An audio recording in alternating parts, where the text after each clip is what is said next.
Obviously, we are also not doing much work. I was feeling like it's a civic duty. We should come here and have a discussion because this information and discussion must be kept live, must be carried out.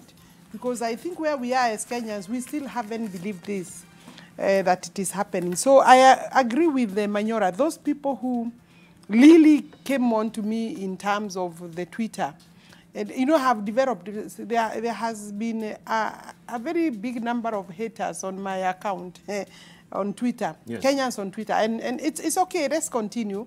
I'm sure there are things they also support me. There are other times that my tweet gets a lot of overwhelming support. But this particular one, I think it is important to explain why.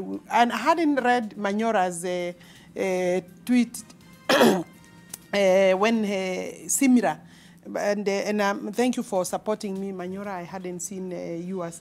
So the reasoning behind the tweet was that we have very many people, like Manyora has explained, within prison walls. Yes. And also others are in remand, are in remand. Those in remand, many of them is because they cannot, all of them, let's first say, they are waiting for trials, for their hearings. And it is not even their mistake that their cases have gone on and on. It is either the prosecutor is not ready, or maybe they don't have a lawyer, or that their lawyers are not there, or obviously they don't even understand the processes, or the courts are not sitting, or various reasons other than that the accused, the suspects, are not ready to go for trial. And therefore, if you look at the courts, and of course the courts are now not going on. Again, it's not their fault that their cases cannot be heard. Yes. So when I was talking about those, but although I said 12 years and below, there are those who have then maybe a sentence of 2 years and below. But you see, they have obviously served. Maybe many of them have served. Those who were possibly given whatever last month, then, you know, the courts can sit together with the judiciary. There are those committees, you know, court users committees and power of mercy committees. The prisons are congested. Many times there is no food. The Commissioner General works under very severe, tight circumstances. There is one time actually, last term of Parliament, when the Commissioner General really came and pleaded with us to talk to the executive, the president, to commute the sentence, not to commute, to actually execute, allow execution, you know, sign for execution of the committee maximum, you know, those who have been sentenced on death row. And I wasn't going there. I was talking about releasing those who can be released. One, if we get this route we are going, we will not have any money even to give food. So, which is the worst evil? Again, if this thing breaks, and God forbid, breaks, for example, in an enclosed area like that, what do you think would happen? It would clear everybody there. So I was saying those who don't need to be there, and those who can be extended a bit of mercy, you know, like they were prosecuted or processed wrongfully, and a lot of injustices, you know. Manyora is like, I think he has been, either he has gone there to release somebody, or he has been accused. I think before he has someone what there. He said, or he had somebody there. Before we leave that one, Alice. And I think the way he's saying, actually, they more or less happen, you know, I'm a practicing lawyer. They more or less happen the way Manyora, they don't even understand the charges. They have been trained there by the prosecutors and the police inside. If you go and say, yes, you'll get maybe, even you might be released for free, or you might just get a week, you know. So they are given all these things to accept charges. Yeah, you know, why should they stay there? Yeah, and before we leave that topic, Alice, allow me, to say two things. One, I stayed in Langata for many years, and I was doing the business I was doing was that made me interact with many people. So I knew very many things. Until very recently, Mzungus in Karen police station would take a Shamba boy, whatever they are, and drive them all the way to Karen police station. Anybody can come and challenge me, because I'm saying it in broad daylight. And that Mzungu would say, this boy has stolen my wheelbarrow, or something like that. And he will take a plane, maybe. He was traveling to Italy, and he would go to Italy. or whatever it is. And the police will just keep this boy here until that Mzungu comes. And by the time the boy this happened to a friend of mine. So that is one case. You can see how many people are suffering in these institutions. The other case is a life that concerned me. My brother, a step-brother of mine, was arrested and remanded. And I'm telling you, these are very personal things. So I went to industrial area because my father was very concerned. So I went there. I knew he was there. The record showed he was there, but they couldn't get him. My own brother, they couldn't get him. You know what happened, Deba? Yes. It's quite a while back, I was asked to physically move there and look for him because the record showed he was there. My own brother. I moved from cell to cell, I got him. You can imagine. That shows you the kind of crowding there is in that place. And a number of people who are in that remand home really are not there because of anything serious. It's because they don't have the bail, they don't even understand the charges, and so on and so forth. So when we say let us remove these people, I know what I'm talking about. Let's use this to say something else. Alice, do you know they will finally do that? They will finally do that. And this is why I was saying, when we come to this, I don't know whether we have come to there, to the measures the government is taking. Yes. You will have allowed me to say that what Mutahi Kagwe said yesterday is something we have said. You can go to my Twitter account.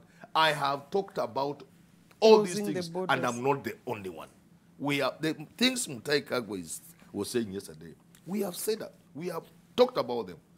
On radio, on TV, on Twitter, on Facebook, we have said, not just me alone. So in the fullness of time, Alice, they are going to release those prisoners. But at the time they release them, there will be the pandemic. We will not know who and who is sick. What they are going to do to the outside society. And these are things I'm saying. Let government bite the bullet and do certain things. You see, don't wait until it is too late. If they had controlled the entry into the country, the bar, all these cases will maybe we'll have one or none. They didn't do that.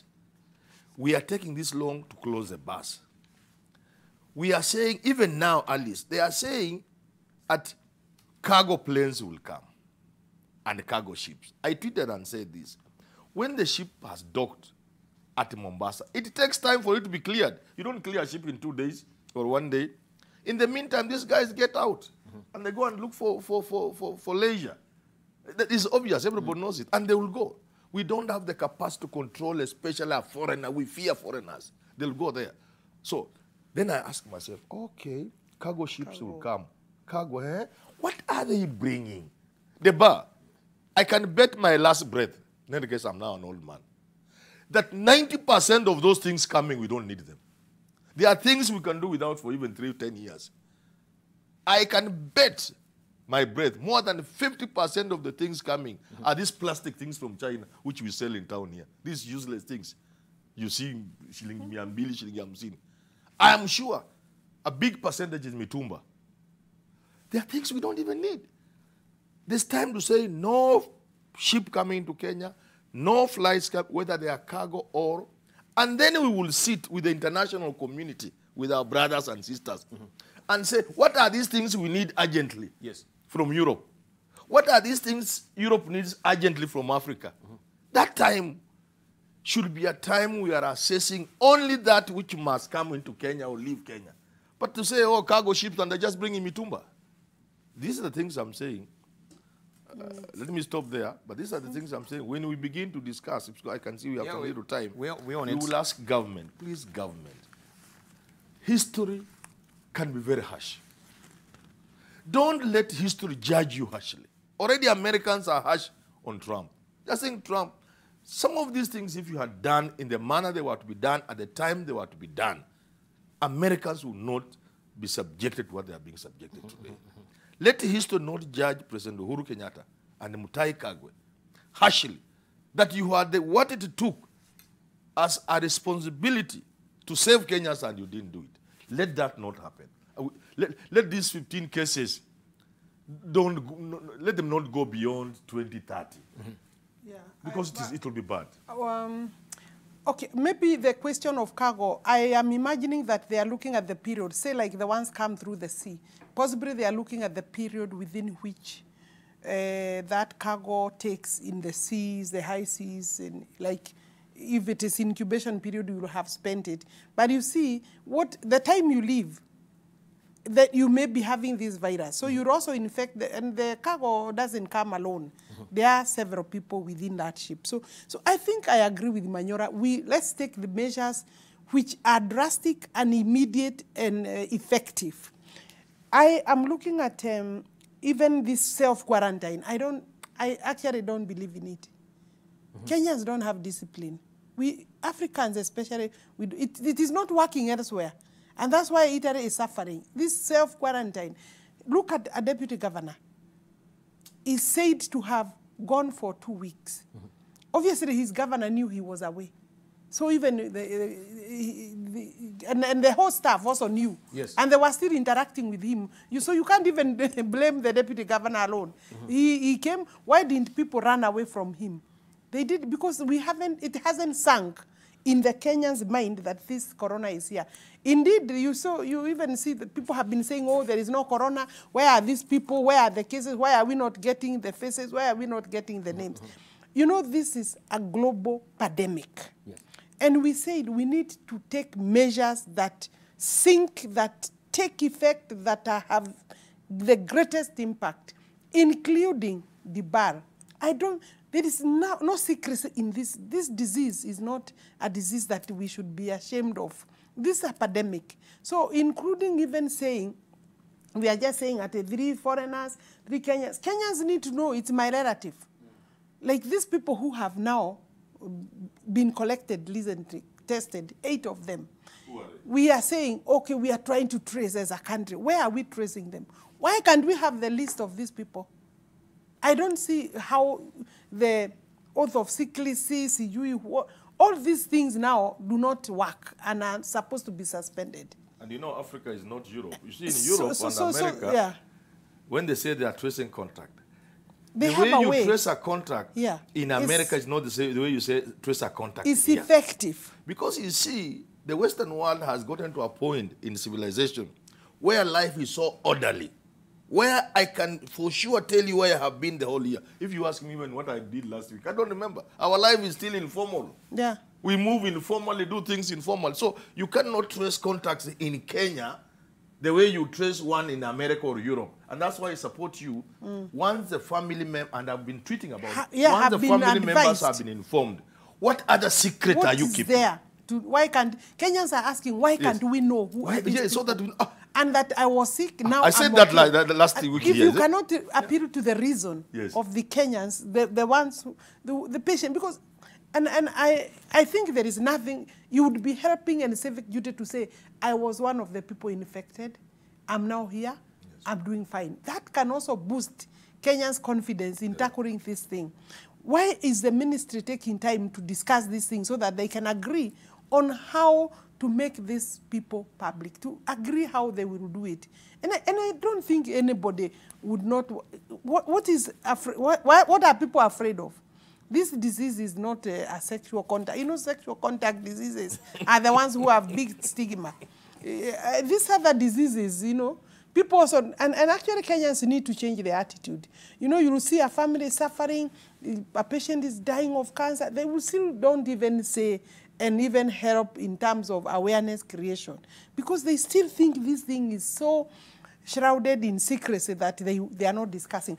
I think that we need to say clearly, these are our patients, this is what we have done with them, and these are because they are saying the progress, they are stable.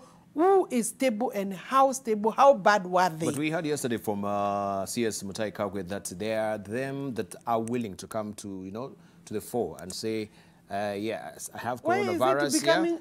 But you see, we have to also respect their privacy. If they decline and they feel uncomfortable, the same people at the bar may not have respected us when they knew the world was facing through this. It is not a time for respecting secrecy. It's a time for saving the nation. Yes. We are talking about a global pandemic. We cannot. Mutahi said, And I agree with him. We cannot apply my rights to privacy if I don't want to come and disclose that I have coronavirus as it's because they are not people being who have violated Mutahi Kagwe says we'll know them because they'll be arraigned. Because we are giving them a lot of options. Let me educate him a bit. Please. When AIDS was declared a national something disaster, whatever it is, it became mandatory that when somebody dies, that has to appear on the death certificate.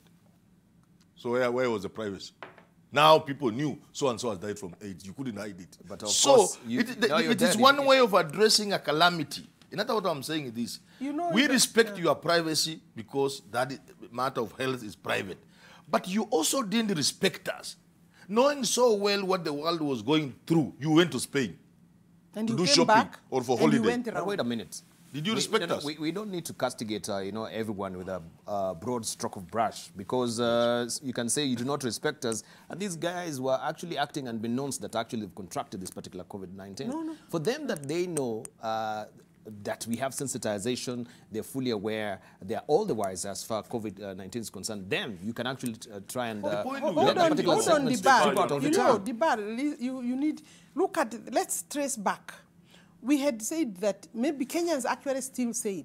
Remember the young man, I think he's a young man, the security officer, who was sacked. Let's go back to even that step. That he was sacked, he has been penalized from Kenya Airways, and he was a security person. So I think they were imagining that it was not in his place to disclose the information.